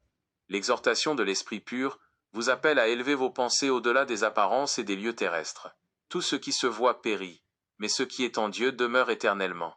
Ne regardez point aux hommes qui s'agitent dans la matière, mais fixez vos regards intérieurs sur la source invisible, pure de tout commencement et de toute généalogie. Marchez par la foi, méditez en silence comme le sage sous son arbre, et refusez de vous laisser captiver par les pièges de la visibilité. Second prêche. Avertissement contre le piège de la matière. Inspiré par la fausse eau vive et les illusions des gardes, prenez garde, auditeurs attentifs, car le piège du serpent est subtil. On vous tend des paroles charnelles, en prétendant qu'elles abreuvent l'âme, on vous parle de sang versé et de corps suppliciés pour justifier la vie, mais c'est là une ruse pour vous enivrer de la mort. N'écoutez point ceux qui font dépendre l'esprit d'un trépas physique ou d'une chair humaine. Quiconque cherche l'eau vive dans la matière a soif à nouveau, car la chair ne profite de rien.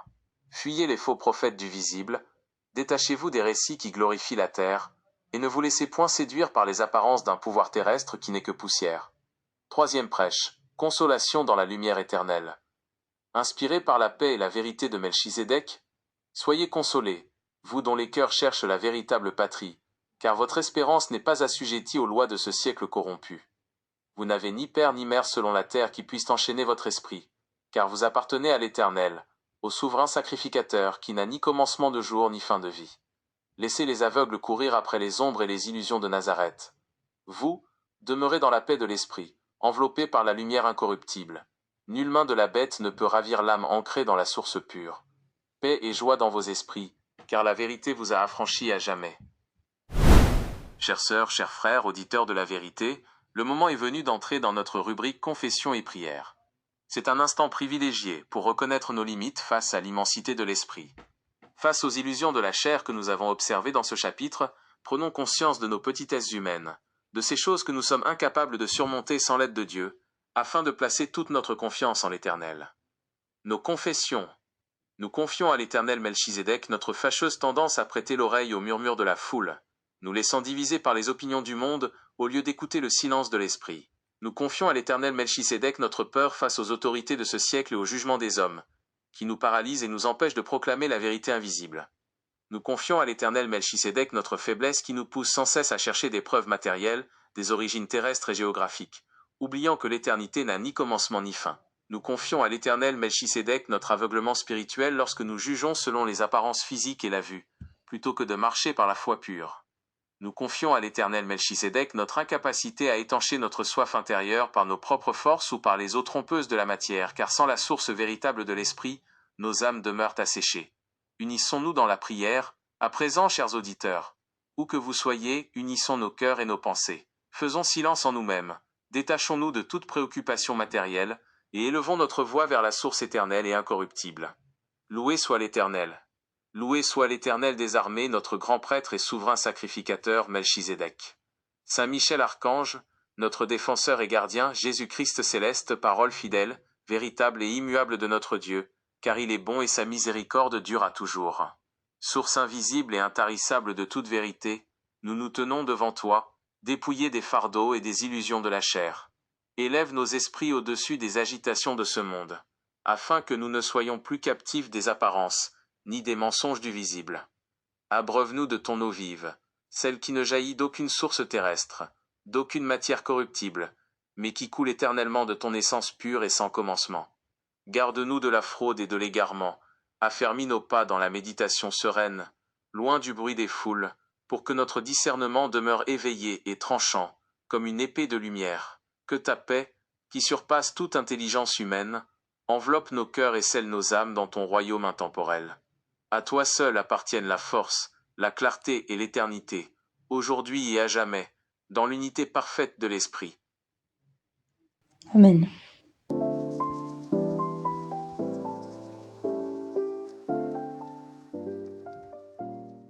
Chères sœurs, chers frères, auditeurs de la vérité, élevons à présent nos âmes et nos pensées. C'est le moment sacré de passer à notre rubrique adoration, pour tourner tout notre être vers la source pure de la lumière. Psaume d'adoration, de louange et de gratitude. Éternel Melchizedek, toi qui n'as ni commencement de jour ni fin de vie, toi le souverain sacrificateur dont l'origine réside dans les jours de l'éternité, nous élevons nos voix vers ton trône invisible. Tu es la source pure de toute vérité, celui qui échappe aux liens de la poussière et aux illusions de la chair. Loué soit l'Éternel des armées, loué soit Saint Michel Archange, notre vaillant défenseur et gardien des sentiers de l'esprit, qui repousse les ombres et maintient nos âmes dans la clarté. Loué soit Jésus-Christ céleste, parole fidèle, véritable et immuable de notre Dieu, l'agneau pur, immolé hors du temps et des souillures du monde, lumière incorruptible qui éclaire notre discernement. Nous te rendons grâce, ô Dieu de nos pères, pour le pain de l'esprit et l'eau vive de ta parole, que tu as versé dans nos cœurs. Tu nous as affranchis du regard de la vue et des pièges de la matière. Tu as brisé les chaînes du mensonge et les illusions du monde visible. Voici que nos voix s'unissent à la louange ininterrompue des armées célestes, des messagers de lumière qui chantent ta sainteté dans les hauteurs, proclamant que tu es le seul Dieu, souverain et éternel. Remplis nos demeures intérieures de ta paix, ancre nos pensées dans le silence de ta présence, afin que notre adoration soit pure, de tout notre cœur, et pour l'éternité. Amen. Amen. Chères sœurs, chers frères, auditeurs de la vérité, poursuivons notre cheminement spirituel en entrant dans la rubrique Rappel des prophéties. Enracinons nos cœurs dans les promesses immuables de l'Esprit, afin que ces paroles stimulent notre espérance, restaurent notre paix et affermissent notre pleine confiance en l'Éternel Melchizedek. Rappel des prophéties pour notre paix et notre confiance. La promesse de l'eau vive intarissable. La prophétie originelle de la source pure nous rappelle que celui qui boit de l'Esprit de Dieu ne dépend d'aucune ressource terrestre, d'aucune chair ni d'aucune mort physique. Cette prophétie restaure notre paix en nous assurant que la vie éternelle jaillit directement de l'essence invisible de l'Éternel, nous affranchissant à jamais de la soif du monde. La prophétie de l'origine éternelle est sans commencement, celle qui proclame que le véritable souverain sacrificateur, à l'image de Melchisédek, n'a ni commencement de jour, ni fin de vie, ni généalogie humaine. Elle stimule notre confiance en nous rappelant que notre véritable appartenance est céleste, intemporelle et totalement soustraite aux corruptions et aux pièges de la matière. La promesse de la victoire de la lumière sur les illusions de la chair, celle qui annonce que les ruses du serpent et les apparences de la bête s'effondreront face au discernement spirituel. Cette prophétie restaure notre assurance en nous garantissant que l'épée de la parole et la protection invisible de l'archange Saint-Michel mettent en fuite toutes les ténèbres, nous gardant en sécurité dans la paix de notre Créateur.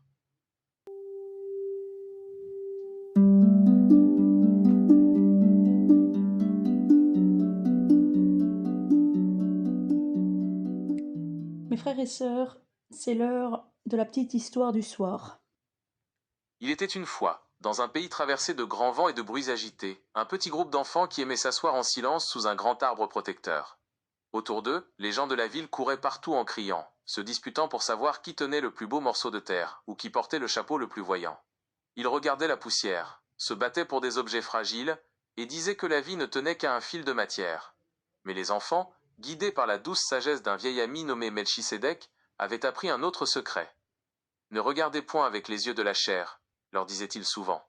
« Tout ce qui brille sur la terre est semblable aux ombres du soir, cela passe et s'efface. Votre véritable maison est dans l'invisible, là où le vent ne s'arrête jamais, où il n'y a ni début ni fin, et où l'eau de la source est toujours pure. » Un jour, un homme s'approcha d'eux en agitant de grands papiers, et en parlant fort, voulant les attirer dans le tourbillon des disputes et des bagarres de la ville.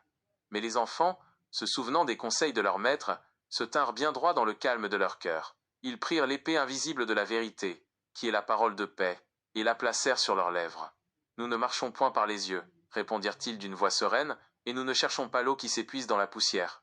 Notre esprit appartient à la grande lumière qui n'a pas de commencement. » Aussitôt, les bruits de la foule s'éloignèrent comme un nuage de fumée, et le calme revint dans la vallée.